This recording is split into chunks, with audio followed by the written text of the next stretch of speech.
CBN e G1. Eleições 2018.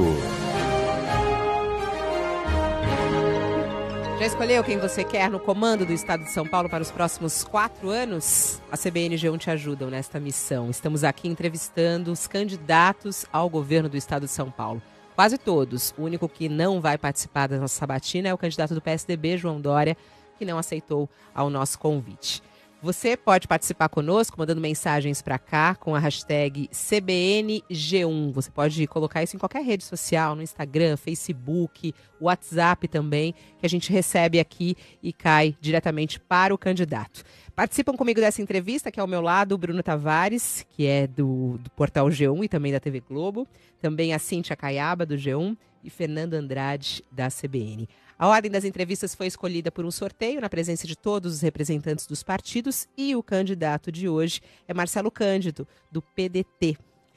Marcelo, que nasceu em Marília, tem 48 anos, é geógrafo, técnico em contabilidade, professor, foi filiado ao PT desde 1990, quando justamente iniciou sua carreira política ao lado do seu pai, que era vereador lá justamente na cidade de Suzano, José Cândido. Foi deputado estadual pelo PT entre 2002 e 2004 e prefeito de Suzano em 2 mandatos, de 2005 a 2012. Mudou para o PDT em 2016, saiu do PT em 2015 e foi 2016 para o PDT. Sua vice na chapa é Gleides Sodré e na última pesquisa de intenção de voto aparece com 1% das intenções de voto.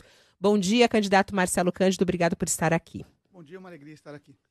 Bom, o seu nome aparece como ficha suja em vários aplicativos. Até a gente tem aqui acompanhado os aplicativos que ajudam os eleitores a escolher o seu candidato. Ele aparece como ficha suja, até porque o senhor tem cerca de 12 processos em andamento que o senhor responde, a maioria por improbidade administrativa, na época justamente que o senhor era prefeito. E aí a gente sai de uma cidade de Suzano, uma cidade pequena, e olha para o estado de São Paulo. Será que o senhor tem condições de governar um estado como São Paulo, dessa grandeza, com tantos processos nas costas, candidato? Olha, eu não tenho absolutamente nenhuma dúvida da minha capacidade em governar o estado de São Paulo. É preciso fazer uma análise qualitativa desses processos para que eles possam ser entendidos, inclusive pelas suas motivações. Nós vivemos efetivamente um período em que há uma forte judicialização, o Ministério Público cumpre um papel importante, mas às vezes alguns membros do Ministério Público acabam fazendo política, questionando coisas de uma forma tão rigorosa que passa a impressão para o cidadão de que essa quantidade de processos é por excesso de ações de improbidade. Mas os casos de corrupção que nós temos no país, não é preciso ser rigoroso, candidato? Precisa. Não, eu defendo o rigor, mas é preciso fazer uma análise qualitativa. Por exemplo, eu não tenho, quando fui prefeito, eu não tinha maioria na Câmara Municipal. Não ter maioria na Câmara Municipal pode ser uma virtude, porque muitas pessoas às vezes entendem que processos decorrentes de denúncias que fazem os vereadores estão motivados por irregularidades praticadas. Muitas vezes essas ações são propostas exatamente pelo campo da disputa política. Isso não foi diferente comigo lá em Suzano, porque eu nunca tive maioria em 8 anos. Mas a gente está falando de processos, por exemplo, tem processos que o senhor contratou cerca de 40 servidores sem concurso público, tem processos relacionados à alimentação, inclusive de contratos irregulares, contratos sem licitação. Isso é perseguição? Não, contratos sem licitação, não existem contratos sem licitação. O que existem são situações de contratação em que uma determinada modalidade de contrato é questionada. Por exemplo, o uso de ata de registro de preços. Às vezes, o Ministério Público entende que não era cabível naquele caso. Há também procedimentos que são de prestação de serviços por terceiros, entidades que prestam serviços para a Prefeitura e fazem convênios, que geram prestação de contas irregulares, que a própria Prefeitura fazia o procedimento de glosar essas prestações de contas e denunciava, inclusive. Eu tenho aqui três ações movidas pelo Ministério Público que eu recolhi no site do Tribunal de Justiça aleatoriamente. Pois não. Uma delas, inclusive, movida pela própria Prefeitura de Suzano contra o senhor. Nessa ação especificamente, diz assim que a Prefeitura acusa o senhor de improbidade administrativa na contratação de uma empresa de remoção de pacientes da rede pública municipal. O Tribunal de Contas, e aí não é o Ministério Público, mas o Tribunal de Contas diz que o senhor não consultou os melhores preços, como manda a lei, e que o valor do contrato teve um acréscimo de mais de 23% em relação ao preço de mercado. Tudo isso, segundo a ação, gerou um prejuízo de quase R$1 milhão. Isso fica no campo da perseguição ou houve um problema administrativo de gestão do senhor? Olha, veja só, esse contrato de ambulâncias, ele não deixou de ser executado. Esse valor que está sendo apurado é o valor integral do contrato. Quando você presta o serviço de remoção de pacientes, o contrato é efetivamente executado e se atribui o valor desse processo como se ele não tivesse sido executado, é lógico que eu estou questionando e estou fazendo a minha defesa. Porque a denúncia que foi feita, na verdade, foi objeto de uma apuração feita pelo meu sucessor, quando eu deixei a prefeitura de Suzano, avaliando que não houve o procedimento correto. E qual é o dado concreto desse procedimento que nós, na defesa, admitimos que houve falha? Não juntamos a tabela de custos de outros contratos. Isso foi juntado depois, não durante o processo licitatório. Teve um problema nisso? Teve um problema e nós estamos argumentando.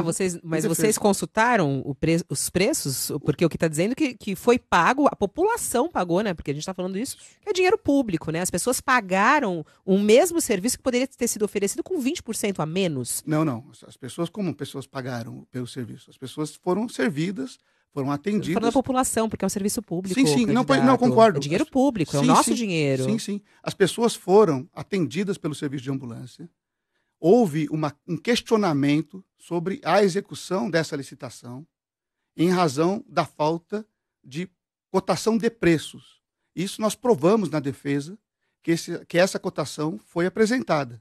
Mas não foi incluído no processo? É por isso que não apareceu antes? Sim. Isso foi problema administrativo interno que a própria prefeitura apurou. Candidato, mas há uma outra ação também de improbidade administrativa, também a partir de uma auditoria do Tribunal de Contas, que aí fala de não entrega de kits de alimentação. Diz aqui que o cardápio fornecido pelas empresas nunca foi cumprido, que as marmitas eram entregues, aí são palavras do Ministério Público, tá, candidato? Sim. Que as marmitas eram entregues com alimentos crus e estragados, e que foram encontrados fios de cabelo dentro das marmitas, e que às vezes as marmitas nem eram entregues. O Tribunal de Contas diz, abre aspas, que houve má fé na aplicação do dinheiro público. São acusações graves para quem pleiteia o cargo de governador do estado de São Paulo, não são?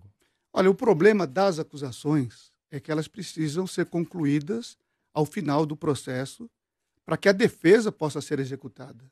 A acusação em si não criminaliza a pessoa que é responsável pelo contrato. Claro, absolutamente. Eu tinha por hábito, por exemplo, na prefeitura... Mas esse serviço foi prestado, candidato? Lógico que foi prestado. Eu tinha por hábito, inclusive, na prefeitura, quando recebia denúncias, eu mesmo, enquanto prefeito, determinava procedimento administrativo dentro da prefeitura. Eu criei comissão de sindicância na prefeitura, criei um setor de avaliação de contratos, inclusive todos eles relativos a repasse de recursos para entidades que prestam serviços. Tinha o cuidado de fazer uma averiguação. E quando há denúncia dessa natureza, eu defendo que se apure responsabilidades que muitas vezes podem estar exatamente na ponta de quem presta o serviço final. E eu sempre exigi fiscalização. Agora, eu preciso cumprir todo o meu prazo de defesa para que eu possa argumentar e não deixar dúvidas de que foram não seria o caso executados. aguardar, então, se defender de todos esses processos para que aí depois se candidato diante do momento político que a gente vive e tanta desconfiança das pessoas em relação à ficha suja ou ficha também, limpa? Se eu fizer isso, eu praticamente me coloco um impedimento de desenvolver minha atividade política. Eu não posso, pelo fato de for denunciado, simplesmente abandonar a vida pública, porque eu vou me defender e tenho convicção de que isso pode ser resolvido. Mas, inclusive, o Ministério Público Eleitoral está contestando a candidatura do senhor, natural, né? É natural. Por que o senhor acha que o Ministério Público vai aceitar o recurso do senhor, diante de todas essas ações? E o senhor acha natural o Ministério Público questionar a sua candidatura? É a sua só que está sendo questionada neste momento, ou o governo do Estado de São Paulo? Não, em função dos processos pelos quais eu respondo, seria natural que o Ministério Público questionasse, porque nós estamos falando agora de um processo eleitoral. Não, mas veja, E no âmbito do processo eleitoral, eu vou me defender. tem uma condenação. Sim. O Ministério Público diz que o senhor tem uma condenação transitada em julgado, ou seja, sobre a qual não cabe mais nenhum recurso. Essa condenação a que se refere o Ministério Público é algo que já foi devidamente cumprido.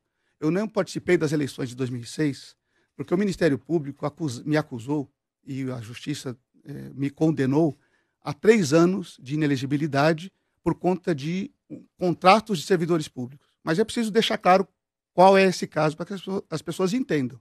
Eu cheguei na prefeitura em 2005. Assim que assumi a prefeitura, todos os contratos de servidores estavam vencendo porque eles eram precários. Ou seja, o prefeito anterior, ele não fez concurso público. Então não havia em Suzano a disponibilidade de concursos para que eu pudesse chamar servidores. O que eu fiz? Prorroguei esses contratos por períodos de 6 meses no máximo, abri procedimentos de concursos e terminei o governo com 8 concursos realizados. Ou seja, eu fui o prefeito de Suzano que mais fez concursos públicos. Quando fui condenado e nós entramos com o recurso, ao final do processo eleitoral de 2016, o Ministério Público sugeriu o arquivamento no nosso recurso, dizendo que já havia sido determinado o cumprimento, inclusive, da sugestão de pena que eles deram, que foi de 3 anos. Agora, o que eles fazem? Eles pegam aqueles 3 anos e alegam que tem que se aplicar a lei da ficha limpa, porque tem que gerar mais 8 anos de inelegibilidade. Eu vou contestar, porque que isso gera uma distorção enorme. Você cumpre uma decisão judicial, depois você atualiza essa decisão judicial dizendo que tem mais 8 anos. Isso não é justo e eu estou recorrendo. A sua candidatura em São Paulo ela foi definida às vésperas do prazo final. A decisão foi tomada logo depois de o PSDB ter decidido que não apoiaria Ciro Gomes. Foi aí que o PDT então decidiu lançar um nome ao governo de São Paulo para dificultar a reeleição do governador Márcio França. O senhor não se sente fragilizado pelo fato de a candidatura ter sido uma espécie de revanche político? Não, não foi uma revanche política. Por quê? Porque, na verdade, desde o início do ano, o PDT tinha a intenção de lançar candidatura própria. Mas, porém, os partidos também, além da eleição local nos estados, têm a eleição nacional. E havia um debate em torno da possibilidade de uma aliança entre o PDT e o PSB. Essa aliança faria com que o PSB apoiasse o Ciro Gomes. Evidentemente, em função dessa aliança nacional, o reflexo poderia ser imediato aqui em São Paulo e nós temos o apoio do PSB apoiando o PDT ou o contrário. O que seria mais natural, pelo Márcio França ser governador de São Paulo, o PDT poderia indicar o vice ou então uma vaga para o Senado, por exemplo. Mas esse acordo entre o PDT e o PSB foi desfeito quando houve a interferência do PT, principalmente em Pernambuco, que optou pela neutralidade do PSB nessa disputa eleitoral. Isso desfez o acordo nacional e logo refletiu em São Paulo. E aí nós voltamos para o plano A de lançamento de candidatura própria. Mas eu concordo que esse período de pré-campanha que eu não fiz prejudica bastante, porque não teve tempo para a nossa campanha colocar durante esse período de pré-campanha os nossos projetos, falar das nossas bandeiras partidárias. Por conta disso, o plano de governo do senhor tem 3 páginas e mais parece um sumário do que apresentando propostas. Essa candidatura sendo lançada no afogadilho não prejudica a Aliás, campanha? você usa, inclusive, a expressão que eu também uso. O plano de governo é um sumário, eu admito isso. Aliás, em entrevistas anteriores eu falei disso, inclusive. Nós tivemos 3 dias para definir questões de natureza de candidatura, ou seja, de fazer registro de candidaturas. Eu optei por colocação de temas gerais para que durante o processo eleitoral nós pudéssemos ir construindo e definindo de maneira mais concreta todo o conjunto de propostas. Mas já se passou bastante tempo desde então, desde essa definição da sua candidatura até agora. O plano de governo não é uma prioridade, eu estou até com ele aqui, é o que está disponível, inclusive, no site, para os nossos ouvintes, os internautas que acompanham e entram lá no Divulga Candidatura, ele encontra realmente esse sumário. Então, coloca aqui, na área da saúde, o número 1 lá, retomada do investimento na saúde. Isso é uma coisa óbvia. Nesse tempo todo, não teve possibilidade de ampliar isso? O senhor não tem uma equipe que possa ampliar isso? Que possa melhorar esse plano de governo? Esse plano é o que está registrado. Depois que ele é registrado, ele fica ali durante todo o processo eleitoral. Ele se atualiza a partir daquilo que nós vamos colocando nas redes sociais e disponibilizando, portanto, para o eleitor para fazer essa consulta. Porque esse plano que está registrado, ele fica intocado. Mas no seu site não tem, no site do PDT não tem, por exemplo, esse plano completo, como o senhor fala. Não, nós estamos colocando o site no ar exatamente após todo esse período de debate dessa primeira fase da eleição. Não está muito Tá próximo da eleição? Concordo que está próximo da eleição, estamos atrasados e esse atraso vem dessa decisão que foi muito na última hora tomada em torno da candidatura do partido. Candidato, o senhor então pode falar sobre isso que a Fabíola colocou aqui, investimento, o senhor fala em retomada do investimento na saúde, investimento de quanto, onde, quais as prioridades? A rigor, o que acontece? O Estado de São Paulo, ele tem, por conta da ação do governo do Estado, investido com prioridade na área da média e alta complexidade, oferecendo soluções hospitalares e também consultas por meio das unidades que ele vai implantando em todo o Estado, em geral, em parceria com os municípios. Porém, a atenção básica, que os municípios são os obrigados, quem presta o serviço de atenção básica, o Estado pouco participa e pouco coloca recursos na atenção básica. Qual que é a minha intenção? É fazer com que o Estado desenvolva uma parceria com os municípios e que nessa parceria aumente o repasse de recursos para que os municípios possam atender na atenção básica de maneira mais concreta, porque isso gera, inclusive, uma redução no médio prazo dos custos que recaem sobre a saúde, porque o Estado gasta mais hoje na média e na alta, que é quando se detecta um procedimento necessário na área da saúde que já está em estado avançado. Então, se a atenção básica e a prevenção são valorizadas, nós temos a condição de gradativamente reduzirmos toda essa demanda por serviço especializado, que é o que mais custa caro para o Estado de São Paulo. Mas como seria essa atenção básica? E essa parceria com quem? Com os municípios. Os municípios hoje, eles são os responsáveis pela atenção básica. O que é a atenção básica? É o serviço prestado a partir das unidades básicas de saúde. Então, quando o cidadão procura o serviço de atendimento, a primeira porta que ele encontra no Sistema Único de Saúde é a unidade básica de saúde do seu bairro.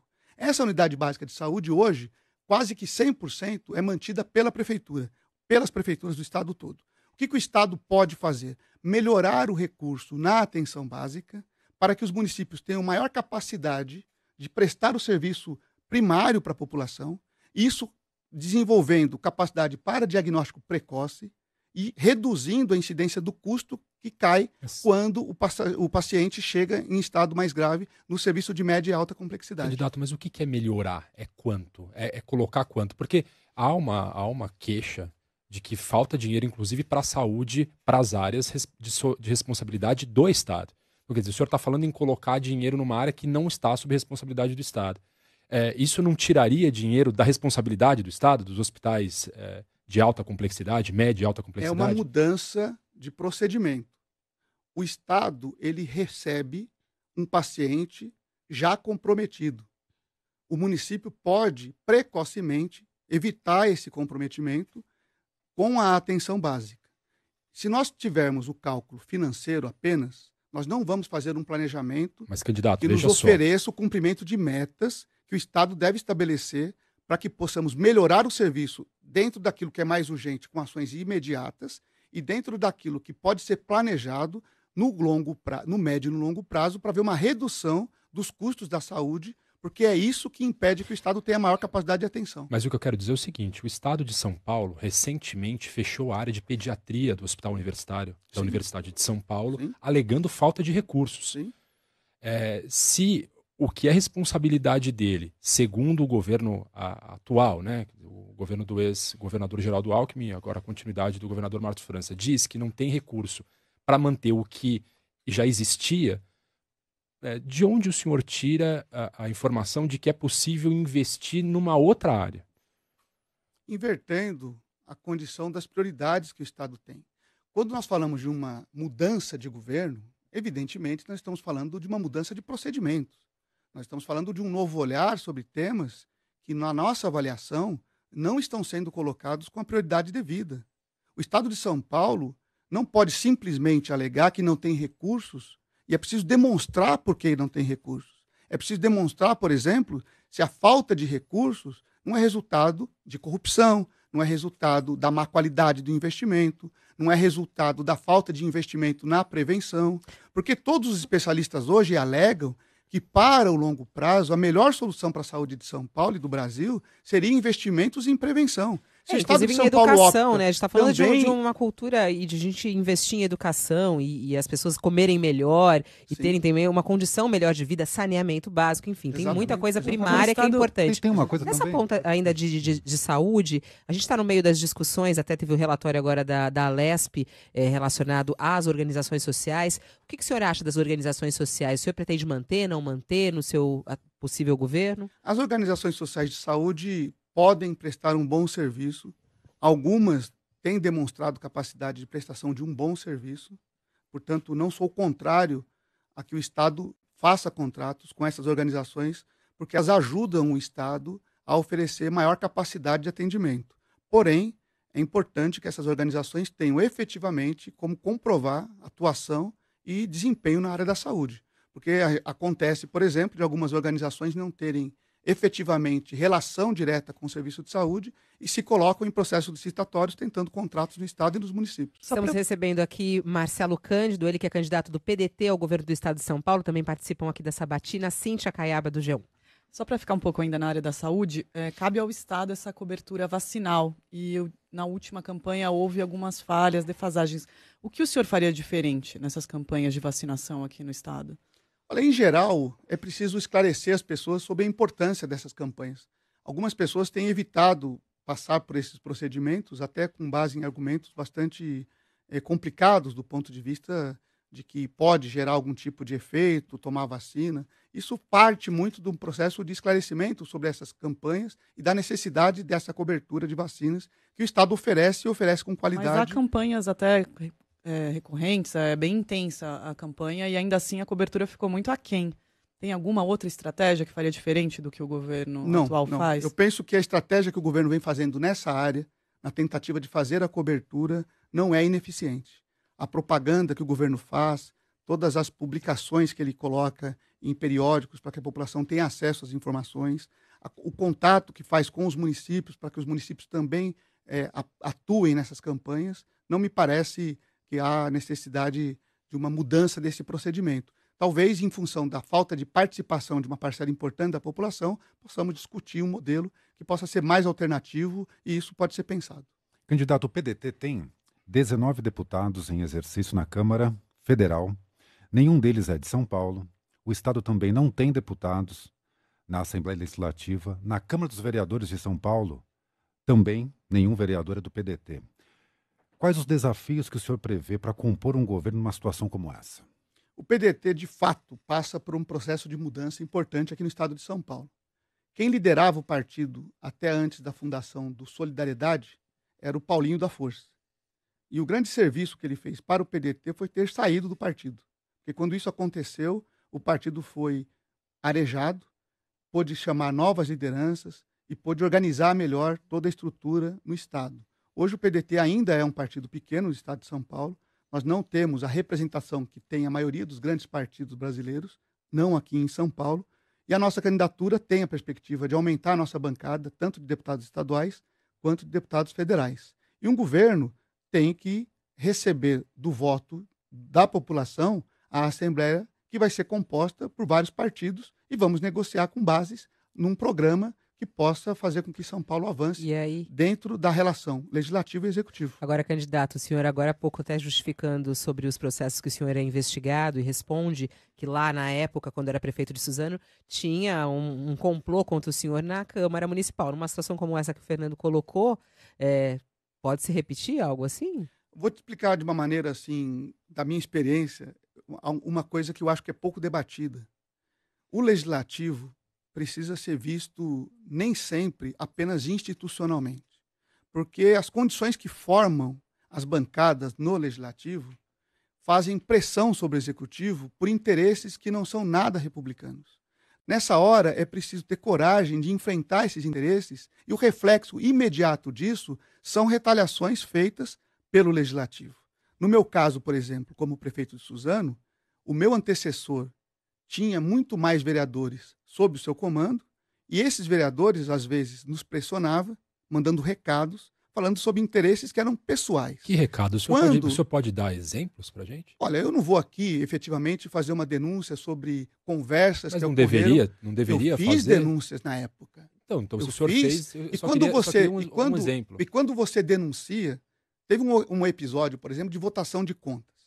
O Tribunal de Contas aprova as minhas contas, a Câmara Municipal vota contra o relatório do Tribunal de Contas. O Tribunal de Contas rejeita as minhas contas, a Câmara Municipal vota a favor da rejeição das minhas contas. Ou seja, isso mostra que os vereadores não votam tecnicamente naqueles casos que eu estou mencionando. Eles votavam politicamente. E votavam politicamente por quê? Queriam derrubar o governo. Isso não é complô, não é vitimismo, não é nada disso. É um dado concreto da realidade hoje que nós temos no Brasil, que faz com que o legislativo seja um instrumento, muitas vezes, de achaque contra o executivo. E aí, vemos senhor, isso em Brasília, vemos isso na o Assembleia senhor Legislativa. fez uma análise até da sua postura. Por que, então, as pessoas queriam tanto sabotar o seu Vou dar um governo, exemplo. né? O porquê Eu disso? O senhor apresentei- fez uma análise para saber o porquê, quais foram as suas atitudes, enfim. O tempo inteiro. Eu apresentei um plano diretor de desenvolvimento. Fiz o plano diretor com base na participação popular, envolvendo todas as entidades, associações de classe e tudo mais. Suzano tinha um grave problema de especulação imobiliária, um grave problema de expansão urbana sobre a área protegida. Suzano tem 70% do seu território em área de proteção ambiental e área de proteção dos mananciais. Havia sobre essas áreas construções, loteamentos autorizados pela prefeitura. Eu chego na prefeitura, desfaço essas autorizações, crio uma lei mais restritiva, impeço o avanço da ocupação por pessoas em áreas de risco, faço uma série de restrições a novos loteamentos e, efetivamente, isso fez com que a Câmara votasse contra o plano diretor. A questão não é perguntar se o prefeito agiu corretamente ou se a Câmara agiu corretamente. É analisar quais eram os interesses que estavam em jogo, com um certo controle por parte da comunicação ali na cidade, a respeito do que de fato estava sendo proposto. Os vereadores votaram sem nenhum argumento de tribuna. O projeto de lei ficou 4 anos para ser votado, foi para o meu segundo mandato para ser votado, e quando foi votado, ele foi derrotado em menos de 5 minutos. Nenhum vereador subiu na tribuna para dizer por que era contra, porque eles não fariam isso. Candidato, Iam mas não dizer que faltou tinha habilidade especulação. política para negociação? Política é habilidade de negociação. É habilidade- Em nenhum momento conseguiu É fazer habilidade de negociação, mas, infelizmente, em alguns casos, não há interesse do outro lado em fazer uma negociação que seja de interesse coletivo, que seja de interesse público. Que Porque se o interesse setor há? imobiliário, Que- se o que setor interesse imobiliário... há? Olha, vou dar um exemplo. Nós tínhamos na cidade um processo de ocupação tão irregular que, quando nós fizemos o cadastro para atualizar os imóveis do município, nós detectamos a ausência de 40% dos imóveis no cadastro da prefeitura. Portanto, pessoas que não pagavam sequer o IPTU. Quando você atualiza o cadastro, emite as cobranças, as pessoas têm a sensação de que você promoveu um aumento de carga tributária, quando, na verdade, você aumentou a receita, não porque aumentou a carga tributária, porque simplesmente colocou para dentro do cadastro casas que não estavam. Agora, por que essas pessoas não pagavam IPTU? Simplesmente porque havia uma relação tão direta entre poder público e pessoas para favorecer mandatos que fazia com que as pessoas não tivessem sequer o direito a ser membros de um cadastro Já que a de gente está IPTU. falando um pouco sobre política, o senhor teve por 25 anos no Partido dos Trabalhadores, né? Queria saber por que foi essa sua saída do PT e até mesmo como é que o senhor acompanha a situação do Partido dos Trabalhadores hoje, tudo que viveu, porque o senhor estava no partido quando começaram, inclusive, as investigações relacionadas ao partido. Sim, eu tenho uma avaliação. A minha saída do PT se deu por razões locais. A minha relação com o diretório municipal, enquanto fui prefeito, nunca foi uma relação muito fácil, até porque existia por parte de alguns dos meus amigos ali no partido a intenção de uma certa apropriação política da prefeitura, algo que eu não permiti. As pessoas podem participar do governo, mas elas precisam devolver, participando do governo, as suas atribuições prestando serviço para a sociedade. E muitas às vezes gostariam apenas do cargo e não queriam a contrapartida do serviço prestado para a população. Isso gerou alguns conflitos na relação com o partido e fez com que, ao final do meu governo, por exemplo, na minha sucessão, houvesse uma prévia entre 5 candidatos para disputar qual era o que seria o candidato do partido na minha sucessão. Evidentemente, eu perdi aquela prévia, porque se tivesse ganho, a candidata que disputaria a eleição estava muito mais qualificada, o candidato que foi escolhido foi ruim, e depois eu acabei me afastando por um período assim que deixei a prefeitura, da atividade partidária. Em 2015, eu optei por sair do partido, porque realmente no município onde é o diretório que eu atuo, não tinha mais... Mas coincidentemente era o auge, digamos assim, do lado ruim do PT. O próprio candidato do Luiz Marinho esteve aqui falando em 2015, 2016, foi onde o PT foi para o fundo do poço. Coincidentemente, na mesma data, no mesmo momento? Não houve coincidência, não. Não houve coincidência, não. O partido vem passando já há algum tempo por uma crise muito importante que afetou os pilares, inclusive, que deram sustentação para a existência do partido. O PT sempre foi um partido que teve no combate à corrupção uma de suas principais metas, alegando que, dessa forma, iria permitir que houvesse um aumento de investimentos em todas as áreas do Estado brasileiro por conta da solução da busca desses recursos que eram desviados. E quando o partido se envolve e sofre essas denúncias, algumas comprovadas, outras não, isso realmente afeta todos os pilares do partido e isso tem relação direta com aquilo que acontece em cada diretório municipal. Candidato, não foi diferente do meu senhor hoje numa reportagem, o senhor falou que a cobrança sobre um candidato negro é sempre maior, principalmente para quando vai haver uma disputa para cargos de relevância. Por quê? Isso quem sente é quem vive isso e talvez nem todo mundo entenda isso. Eu fui prefeito e diversas vezes ia, por exemplo, a ministérios em Brasília e sempre acompanhado de um assessor. Era comum, enquanto eu esperava na recepção para ser atendido, quando as pessoas vinham me chamar para falar com o ministro ou com o secretário executivo, iam no meu assessor. Eu fui deputado estadual e visitei a Assembleia Legislativa para escolher um gabinete assim que fui eleito. Eu fui em todos os gabinetes que estavam disponíveis para conhecê-los, acompanhado de um advogado, meu amigo, que foi meu assessor naquele mandato. Branco, não negro. Todas as pessoas, 100%. Quando eu chegava na porta falando assim, eu vim olhar o gabinete para ver se esse vai ser o nosso gabinete. As pessoas davam os parabéns para o meu assessor dizendo, bem-vindo, deputado. Ou seja, quem sabe o que acontece é quem sente. E por que não há uma política específica para a população negra aqui em São Paulo? Quando você efetivamente exerce as funções, por conta de um racismo muito embutido nas pessoas, às vezes nem reconhecido como tal, as pessoas cobram mais, as pessoas acham que você vai fazer bobagem ou na entrada ou na saída.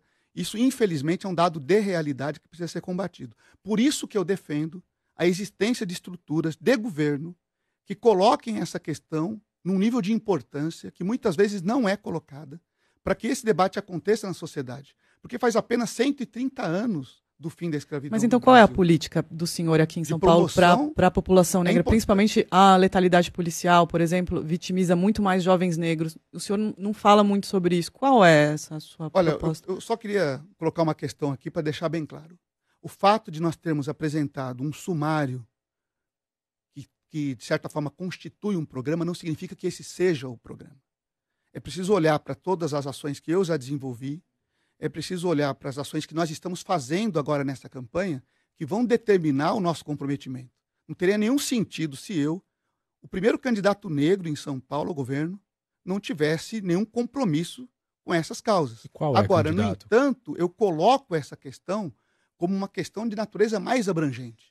Eu não posso dizer para a sociedade brasileira que eu sou governador ou serei governador apenas e tão somente porque sou negro e o Estado tem essa dívida com a população.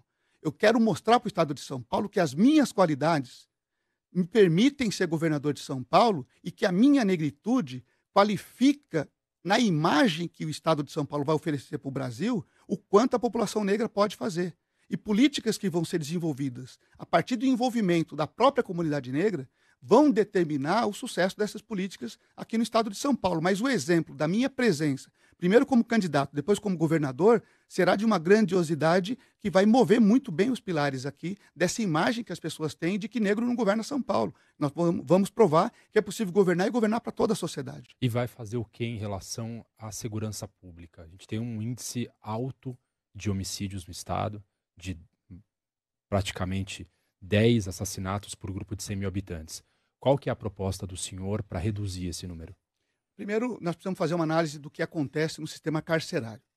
Hoje você tem uma questão concreta que envolve a cooptação de jovens, principalmente nas áreas menos atendidas pelo Estado. Falo de favelas, comunidades mais degradadas do ponto de vista urbanístico. Quando isso acontece, o que se encontra nessas áreas? Majoritariamente, uma população negra, que ocupam essas áreas mais pobres no Estado de São Paulo e as cidades e os lugares mais pobres dessas cidades. quando há uma ação do crime organizado sobre essas áreas, naturalmente essa ação ela vai recair mais sobre essa população negra. Isso dá a sensação de que mais negros praticam crimes do que os brancos, o que não é verdade. Então a questão da pobreza, a questão do abandono das áreas, onde concentra a maior parte pobre da população, acaba gerando a sensação de uma certa discriminação racial.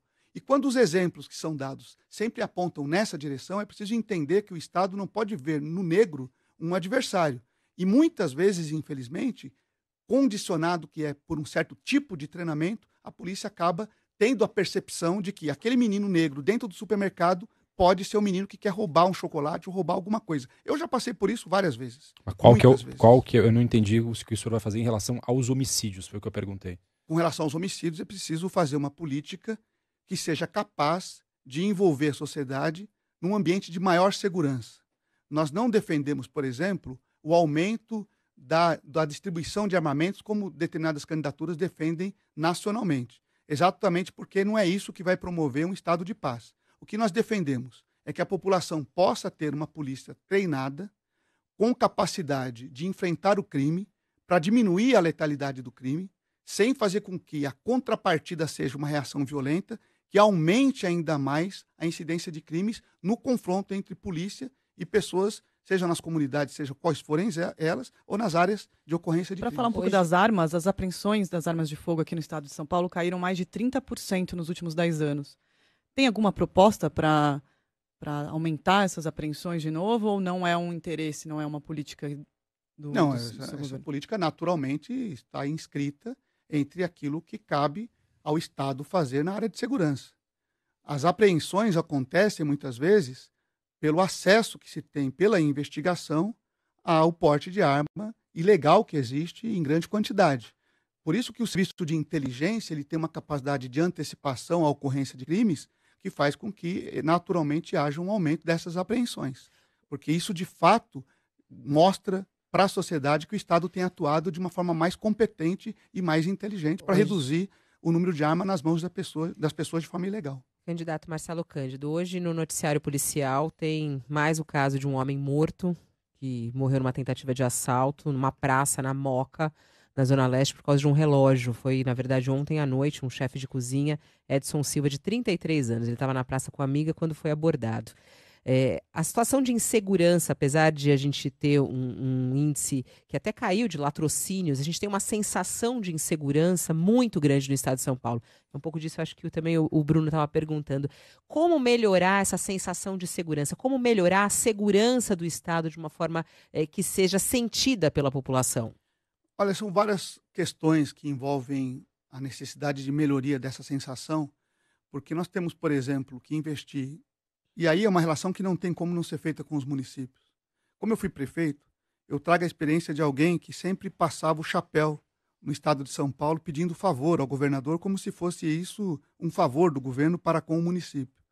O município ele precisa ter ambientes mais seguros. As praças precisam ser iluminadas, as ruas precisam ser iluminadas, os bairros precisam ser urbanizados. São questões sempre faladas, mas poucas vezes elas são colocadas com o grau de importância que elas merecem ter. Todos os índices demonstram que com um bairro urbanizado cai de forma drástica. Mas o senhor não vai ter controle como isso como governador. Não tem como você chegar numa cidade e falar, olha, vamos urbanizar essa praça, vamos porque são mais de 500 cidades do estado de São Paulo. Isso eu estou dizendo porque o governador não pode assumir para si 100% da responsabilidade pela redução desses índices. O governador pode complementar as ações, mas eu falo de um dado importante dos municípios que valorizam a ocupação desses espaços. Nós temos que dar garantias para que a população se sinta mais confortável. E aí o aumento do efetivo policial ajuda, principalmente quando faz parcerias e treinamento com as guardas municipais. Eu não defendo, por exemplo, o armamento de guarda municipal para não criar uma polícia municipal. Eu defendo que as guardas municipais, junto com a polícia do estado, possam ser treinadas, capacitadas e operarem em condição de parceria para que possa se ter uma sensação de segurança maior. E nas áreas mais prováveis de ocorrência de crimes, o Estado precisa ter uma presença mais forte para que essa sensação de insegurança possa ser reduzida gradualmente. E os crimes violentos que acontecem como esse que você menciona de hoje, do noticiário de hoje, precisam ser lamentados, mas não só lamentados, porque a cada crime nós vamos lamentar mais uma vítima. É preciso que o Estado realmente crie uma condição de atenção maior para a redução dessas ocorrências. Bom, Um dos temos indicadores perguntas... que mais cresce no Estado é a violência contra a mulher. Qual a sua proposta para enfrentar a violência contra a mulher no Estado? Nós precisamos criar uma fórmula de fazer com que as mulheres se sintam mais à vontade quando ocorre violência contra a mulher, para que elas se defendam. Não só pelo uso das delegacias das mulheres. As casas de atenção, de acolhida, por exemplo, nós adotamos isso quando eu fui prefeito de Suzano, e não queria saber onde estava o local do endereço, que muitas vezes precisa ser mantido em sigilo para a proteção dessas mulheres que vão denunciar quando são vítimas de violência. É importante para se criar a sensação de que elas têm segurança para denunciar a ocorrência de violência.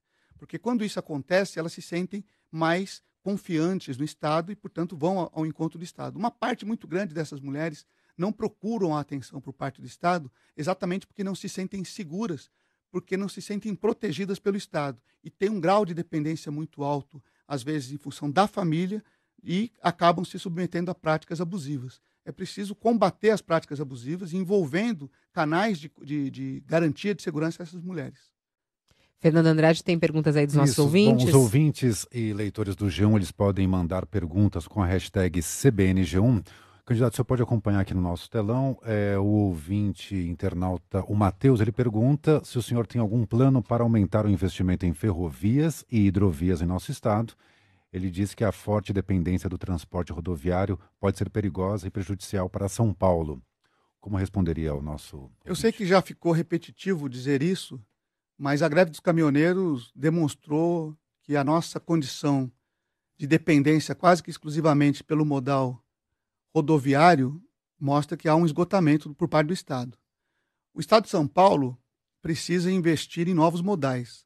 Nós temos uma malha ferroviária de mais ou menos 5 mil quilômetros, dos quais 3 mil quilômetros estão inativos.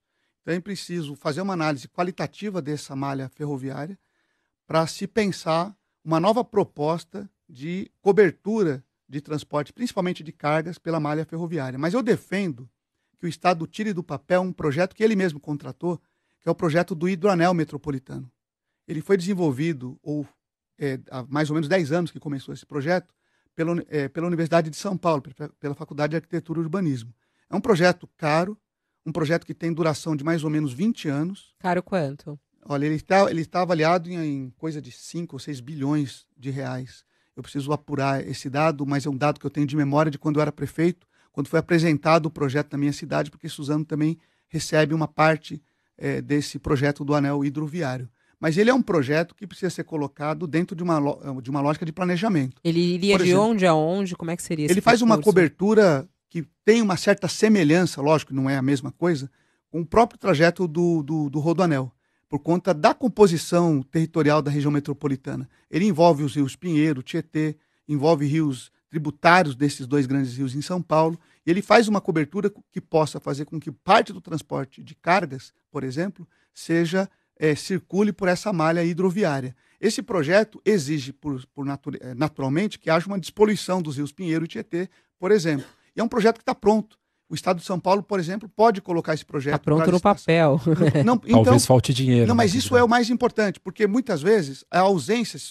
Imaginemos que não tivesse esse projeto. Aí vamos constituí-lo. Começaria pelo Pinheiros? Como começaria? Mas assim, tem que primeiro despoluir, então acho que aí está o principal ponto. Como despoluir o que a gente está vendo aqui do nosso lado? Então, é muito mais complicado. Não, então. O projeto... É melhor olhar a despoluição primeiro? Então, mas eu acho aí que talvez há uma divergência de entendimento dessa questão. O Estado ele não pode fazer projetos fracionados. A questão da despoluição faz parte do hidroanel. E o hidroanel está acima dele e a despoluição é parte, é um componente. Então, ter o projeto do Rodoanel incide a necessidade de fazer a despoluição desses corpos d'água que vão ser atendidos por esse novo sistema hidroviário. Eu defendo que o Estado faça rapidamente um processo licitatório, uma vez concluído esse projeto pela universidade, traga para a Secretaria de Transportes, faça as últimas revisões nesse projeto, coloque em licitação e faça um plano de longo prazo.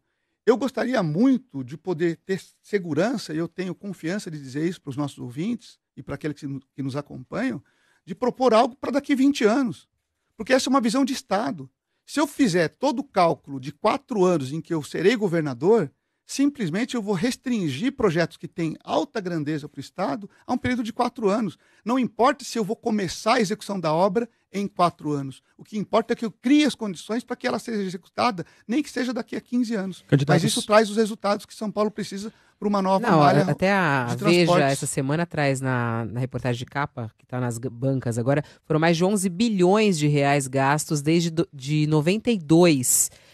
São inúmeros projetos de despoluição dos rios que foram já estudados, colocados em práticas. A gente já viu de tudo, candidato. E foram bilhões de reais, como a gente falou aqui, segundo o levantamento deles, 11 bilhões de reais. Qual é o projeto agora seu? Qual é a novidade? Veja só, eu não posso ser cobrado por aquilo que não fez o governo. Não está, de forma nenhuma. O que a gente está falando é qual é a proposta não, sim, que eu vou vem... fazê-la. Uhum. O que eu estou dizendo assim, eu não posso ser cobrado pelos anos em que o PSDB anunciou várias soluções para a despoluição dos rios e não colocou em prática nenhuma delas. E também não posso ser cobrado pelo fato de que, quando houve o financiamento para a despoluição dos rios Pinheiros e Tietê, o resultado, você mesmo acaba de mencionar, nós podemos enxergar daqui, que não houve a despoluição desses rios, e por que não foi aprovada a CPI na Assembleia Legislativa, que queria exatamente investigar a aplicação desses recursos por parte do Estado. Então, se o Estado de São Paulo vem continuamente buscando recursos, inclusive internacionais, aplicando esses recursos e não apresentando os resultados, há que se fazer uma investigação mais rigorosa daquilo que é o passivo. Daqui para frente, o que eu defendo? Que a base de despoluição desses rios esteja constituída num projeto macro, que é o projeto do Hidroanel Metropolitano. E a minha proposta é que ele saia do papel, venha para a Secretaria de Transportes do Estado de São Paulo, seja revisado para uma definição final desse projeto, abra-se um processo licitatório e busque parceria, inclusive internacional no setor privado, para que ele possa ser executado num espaço mais curto de tempo. A minha proposta é que o Hidroanel não seja uma obra do Estado, mas seja fruto de uma parceria público-privada. Bruno Tavares. Candidato, o senhor está fazendo uma proposta inovadora, mas a gente também tem que falar um pouco do que a gente tem hoje. E hoje a gente tem um pedágio caro. Os motoristas do estado inteiro reclamam do valor do pedágio. O senhor diz lá no sumário que o senhor apresentou como plano de governo que o senhor vai rever concessão de rodovias e pedágios. Eu queria entender o que significa isso. Romper contratos? Não, na verdade eu quero conhecer melhor esses contratos, porque quando eles foram firmados, a proposta do governo do Estado de São Paulo era fazer com que houvesse não só uma melhor qualidade nessa malha rodoviária de São Paulo, mas também uma expansão dessa malha rodoviária. E nesses anos de concessão, nós vemos poucas obras de expansão. O que nós vemos são manutenções periódicas nessa malha rodoviária. E os preços dos pedágios praticados em São Paulo estão muito acima dos preços praticados em outros estados. Então, qual a minha intenção? Olhar esses contratos para que eles possam ser vistos de uma maneira a buscarmos como meta uma redução dos preços de pedágio, para que possa haver, inclusive, uma melhora do uso dessa malha pelo serviço de transporte, que é quem mais sofre os custos que são gerados em função da cobrança desses pedágios muito altos, além do que os passageiros que vão para o litoral ou vão para o interior também têm um encargo muito pesado no pagamento de pedágio. Vamos supor, então, o senhor disse que não conhece os contratos, embora eles sejam públicos. Mas vamos supor... Eu não disse que eu não conheço os contratos. Eu não tenho autoridade sobre eles. O governador, para poder mexer nos contratos, tem que ser governador. Eu sou candidato a governador. Então, mas o senhor vai mexer em que pontos? Porque vamos supor, então, que o senhor conclua que não há como mexer, ou que o contrato não permita que mexa. O senhor diz aqui que vai rever. Como é que o senhor vai se compromete em rever? Rever os contratos significa que o governo do Estado de São Paulo, sob o meu comando, vai rever. Não estou dizendo que o fato de rever os contratos não significa que eu estou dizendo que eu vou desfazer os contratos. E nem que vai reduzir os valores dos pedágios. E nem que vou reduzir, não tenho essa irresponsabilidade. Eu não posso simplesmente aqui bater no peito e dizer eu vou reduzir o valor de pedágio. Isso pode soar agradável para quem está nos ouvindo, mas pode ser algo extremamente falso. Eu quero olhar esse contrato. Eu quero saber se ele vem sendo cumprido conforme previsão e por que, se não está sendo cumprido, o Estado não tomou medidas mais duras de cumprimento desses contratos. Porque não houve uma expansão da malha rodoviária compatível aos preços de pedágios praticados ao longo desses últimos anos. Ainda não está claro para mim qual é a marca da sua campanha, em qual área, educação, saúde, qual é a sua grande força, qual é a sua diferencial para os outros candidatos? Nós temos 4 áreas que são urgentes: educação, saúde, segurança e geração de empregos. Esses temas são aqueles que mais estão diante das primeiras reclamações da população, trazem esses temas prioritários. Isso exigem ações quase que imediatas. Agora, para mim, é fundamental que o Estado tenha um certo freio de arrumação. Porque o Estado de São Paulo ele pode envolver melhor a estrutura que ele tem. Por exemplo, nós temos comitês de bacias. São 21 bacias hidrográficas no Estado de São Paulo. Nós temos comitê de bacias. Alguns desses a marca comitês... do senhor é muito nessa questão da hidrografia, né? Que o senhor fala do eu anel sou geógrafo, hidroviário. sou urbanista, então talvez isso ajude a pensar um pouco com esse olhar essas questões. A questão posta, por exemplo, nas bacias hidrográficas, algumas já fazem a cobrança pelo uso da água. O Estado de São Paulo precisa aplicar esses recursos exclusivamente em cada bacia que promove a cobrança. Porém, quando o Estado discute o abastecimento e o combate à crise hídrica, por exemplo, não chama os comitês de bacias para uma política que possa resultar num combate a essa crise. Isso mostra que o Estado não faz relação com a própria estrutura que ele tem. Consórcios de municípios são muito importantes para que dentro de uma base de planejamento os municípios possam colocar suas demandas para que o Estado possa organizar essas demandas, algo que não acontece.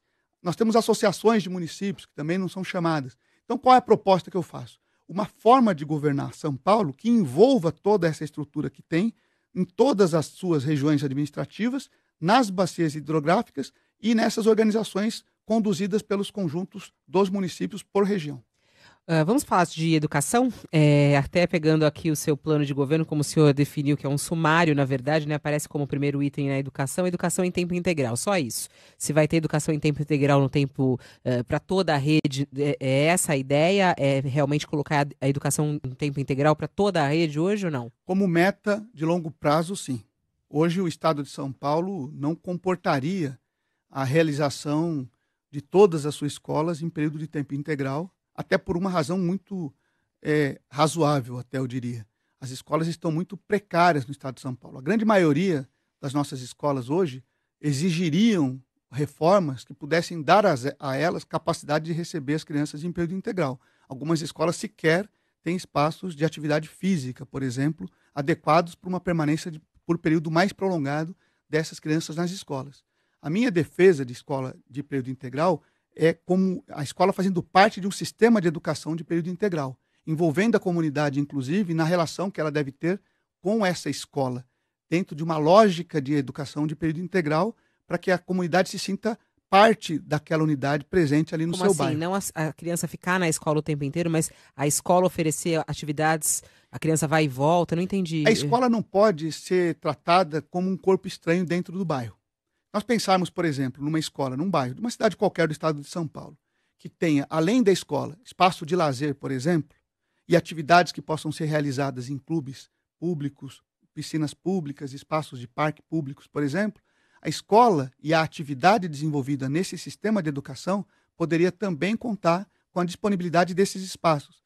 Com isso, a gente amplia o conceito físico da escola presente naquele bairro e transforma a comunidade do entorno como parte integrante de um processo de educação em tempo integral que envolva a família, envolva a comunidade, as entidades que participam das ações ali do bairro, dando a isso um sentido de mais amplitude da participação e do a escola como um lugar de convivência, o senhor está colocando, imagine, né? Por exemplo... mas não é a escola, porque o que se defende, até os especialistas na área de educação, é a escola realmente no período integral, na qual a criança entra de manhã, sai no final da tarde, sim, com programação o dia inteiro. E para isso precisaria de mais professores, né, Fabio? Mais professores e mais escolas, que até não temos essas escolas suficientes. Hoje, nós temos, no estado de São Paulo, 150 mil das quase 4 milhões de alunos, 150 mil alunos dos 4 milhões que têm esse ensino em período integral. Ampliar isso para toda a rede é algo muito custoso, né?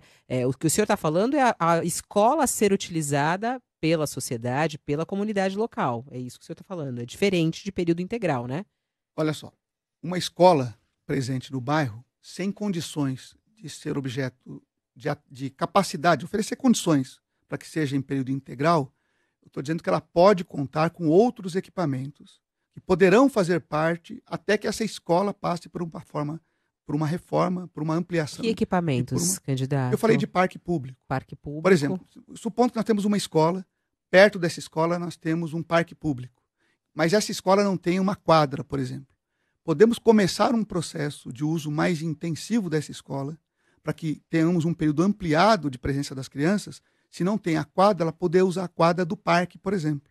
Então, estou propondo que haja, para que possamos acelerar a capacidade de oferta de escola em tempo integral, que ela seja colocada num conceito de educação em tempo integral, em que os demais equipamentos dispostos naquela localização possam ser trazidos como complemento de uso dessa escola. E as universidades, candidato? As universidades vêm passando por um período delicado em virtude da queda de arrecadação do ICMS. Qual a proposta do senhor para tirar as universidades dessa situação de crise em que elas se encontram hoje? Inclusive aqui a pergunta do nosso ouvinte e internauta, o Ronaldo.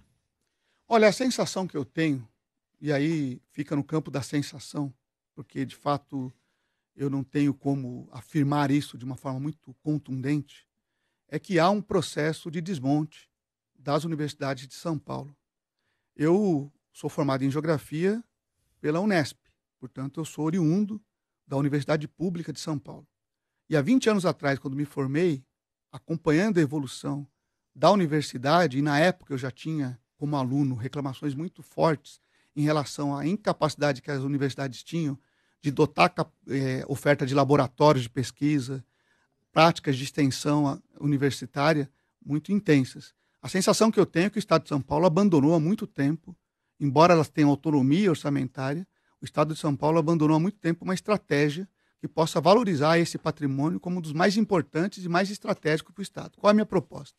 Acho importante o Estado de São Paulo, o governo do Estado de São Paulo, pactuar com as universidades uma ação conjunta para que tire das universidades apenas o papel reivindicatório.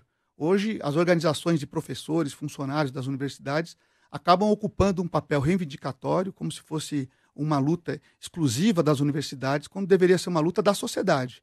A preservação desse patrimônio que as universidades de São Paulo representam para o Estado, não podem ser simplesmente deixadas de lado. Cobraria mensalidade de alunos ricos da USP, por exemplo? Não. Eu acho que essa é uma discussão que eu não me recuso a fazê-las, mas eu quero dar os meus argumentos de que não é a melhor solução.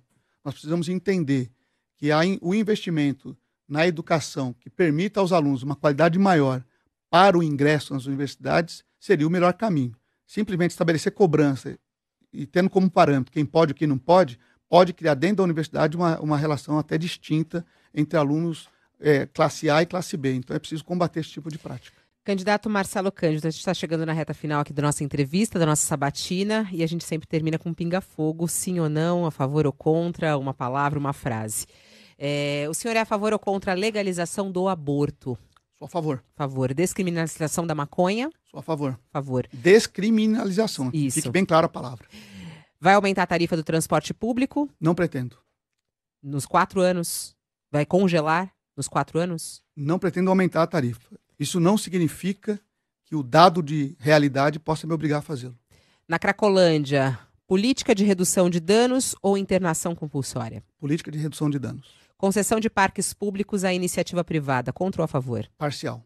Parcial? Alguns parques podem ser objeto de concessão. É a favor de ocupações para reivindicar moradia? Sou a favor.